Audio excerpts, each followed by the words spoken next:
Hey Tox Free Tribe, how are you all? Happy Friday, wherever you are watching this from. I hope you guys are going okay, and if you're in lockdown, my heart goes out to you. We are too, right here in Victoria, and hope you're finding ways to enjoy yourself and not feel disappointed about things that have been cancelled. We've had so many things cancelled this week. And anyway, let's get on to some better topics. I wanted to talk today about how to use essential oils safely. Something I see often happening is people seeing a recipe online. Essential oils have become a bit of a craze. They think, I want to get on board. I want to try that recipe. Someone else said that it works really well.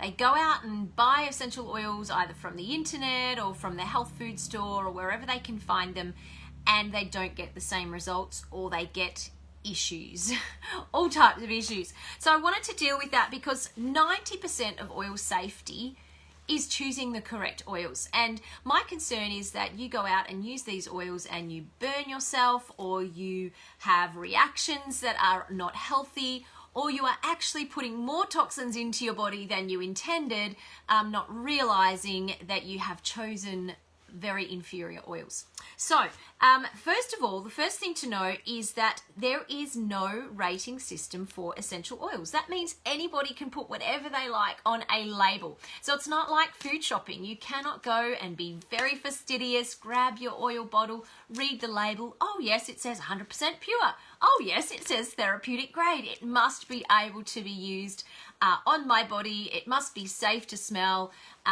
It must be great for my health. Big no, you cannot do that.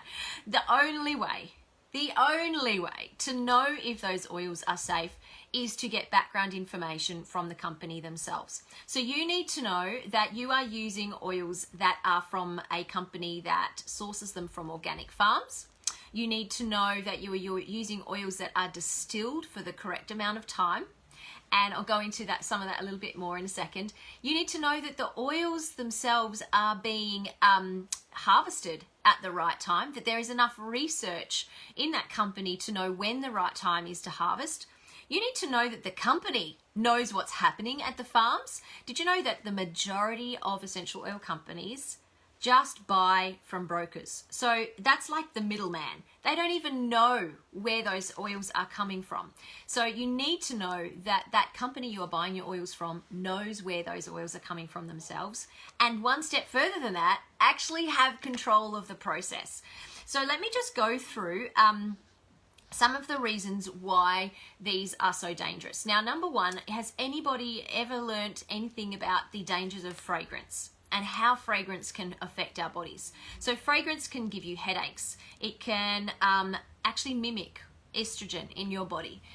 When you get estrogen mimicked in your body, it means that you are completely out of balance. You know, all those weariness and foggy heads and maybe the rashes and all sorts of other issues that could go wrong, excess bleeding when you have your cycle, so many different things, behavioral outbursts, issues with children, maybe developing too quickly, things like there's so many things. Go do your research on the dangers of fragrance, and this is what you're doing to yourself when you're using essential oils that have not been prepared in the correct way. And it all begins first at that selection of the seed. So choosing the right seed, then planting it into soil that has not been contaminated by chemicals, then making sure that during that growing process you aren't using toxins to get rid of weeds. So natural weed control, natural bug control, all of that is very important.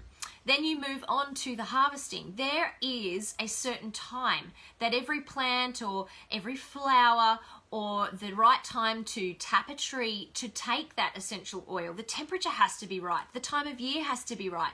Did you know that with Young Living essential oils, they have people visiting those fields every single day when they know it's coming up to the right time, and then they hand pick those plants, those flowers, those leaves to make sure that it is done carefully and protectively. It is just incredible. The next part of it is the science that goes into knowing the right length of time to distill an oil. Did you know that if you distill cypress, for example, for 3 hours versus the correct amount of time, which is about 3 days, it will smell exactly the same. Now, the majority of the essential oil market is for smelling nice, making your house smell amazing, making you smell amazing, replacing your perfumes. However, if you are wanting that oil to have any type of therapeutic value, any type of value that goes beyond smell, and I'm putting my hand up there, I want something more than smell with my oils. Some of the oils I use don't even smell that great. I'm using them because of what they do to my body. It's not always about the smell. So if you don't distill it for that length of time, you are missing out. You are paying money for something that you might as well have just picked the flower yourself if you can find it.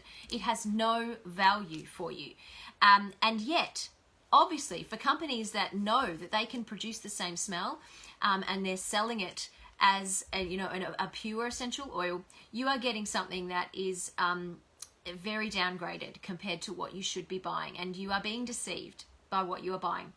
How do you know this? You don't, unless you know the company and where they source their oils from, if they have control over those distillation processes themselves and do all the testing themselves so that they know that what they are selling to you has all of the values that you are wanting in your essential oil.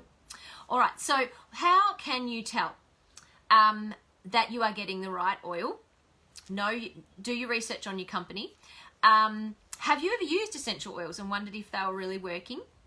Sometimes companies, the other thing that they'll do to cut corners, rather than shortening that distillation process, is that sometimes they will dilute those oils. So a number of the essential oils I purchased in the first place were highly diluted. There was probably only 1 to 5% of the actual oil in there, and then it was filled up with something else, maybe almond oil or something else in there, very, very weak. I would smell some oils and they'd smell like soap. They were so chemical. I didn't notice it at the time. I just thought that's what it was meant to smell like until I smelt true, pure, properly distilled essential oils. And then you can smell the difference when you've got them there and you compare them side by side. So that's another thing that you need to be aware of is knowing what is actually in that oil bottle. You can't trust the label. So one of the things that you need to understand is that there is no governing body over the essential oil industry. They're allowed to put whatever labels on that they like. And there's probably 4 categories of oils that they fall into. So you've got your synthetic. They're completely man-made. Obviously, avoid them at all costs. But you might as well just go and get bleach and rub it on your skin. They could be that dangerous. Number 2 are your perfume oils. These are also really dangerous. These are mixed with synthetics to enhance their aroma. They have no therapeutic value at all. Frequently, those oils have been extracted from the plants using things like hexanes, which allows them to draw them out, more of the oil out from the plant, which means those hexanes and chemicals are still in that oil when you have it in your body, and you're then putting it into that delivery system, into your skin, and then affecting your body and putting more toxins into your body. And the other thing is manipulated oils. Now, these could come from lovely organic companies. However, when oils are manipulated, this is when one of the molecules, some of the heavier molecules, have been withdrawn from that essential oil to make it smell more pleasing. Because let's be honest, the majority of the market are smelling oils to see if they like them or not before they buy.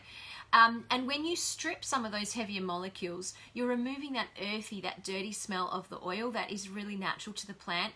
Some of those heavier molecules are what actually penetrate deepest into our bodies to have the most lasting effect. So you really are, sometimes you'll even spend a bit more money on these manipulated oils because they are organic. However, you still are wasting your money on something that's not going to have a deeper, longer lasting effect. I've actually had a number of friends who have come to me and said, look, I've used organic oils, I've used these beautiful essential oils, they've been distilled at a very authentic location, and they just don't work.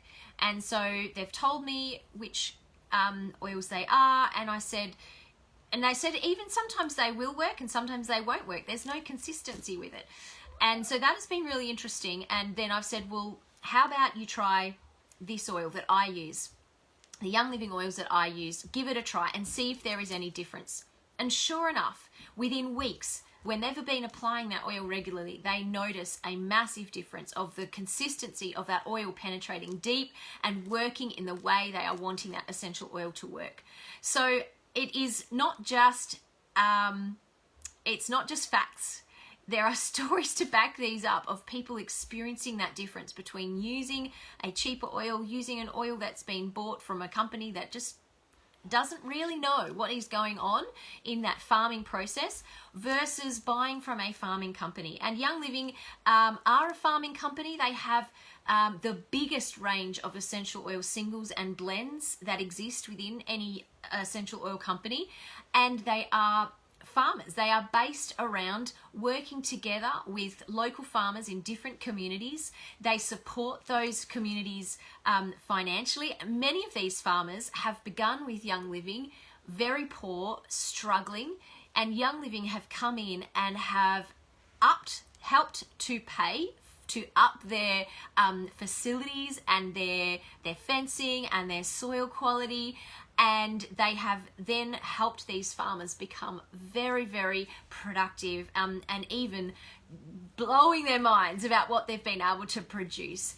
And then that has an ongoing effect in the community. Some of these farmers have had children who have not had anywhere to go to school, and then Young Living has been able to put in education facilities in those communities so that these farmers can then see their children thrive and grow and develop, and the community as an extension has been benefited as well. There are so many instances where these communities have seen life-changing results, not just because of the oils, but because of the other ways that Young Living invest into these communities. So I absolutely love the quality of Young Living. I love that I can trust that they take every part of this process, from the seed selection to looking at the soil to the extraction of the oils from the plants, from even the time and effort that's gone into making sure weed control is done naturally, that pest control is done naturally, to the time of distillation.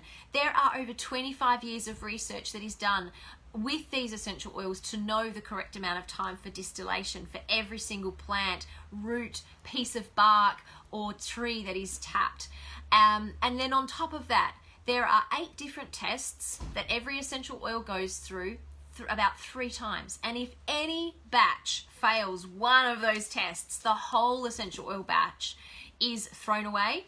Or if one of our essential oils comes from a different farm that we don't farm ourselves, and it fails that, it goes back to that dispatcher and they actually sell it to one of the other companies. So oils that Young Living have rejected get sold on to other companies. But Young Living will never pass on an oil that fails any one of those tests. So that has been a really great comfort to me, because I use my oils on my young children, I use my oils on my animals, my dogs, my horses, on me. We use them in all 3 ways, which is aromatically, topically, and internally, and we see amazing results. So if you want to know how to use oils safely, choose the right oils. Choose the right place to get your oils from. So that is all from me. I hope that has been a help for you. There are other aspects of oil safety that we will cover in another video. Have a great weekend, and we'll catch you later.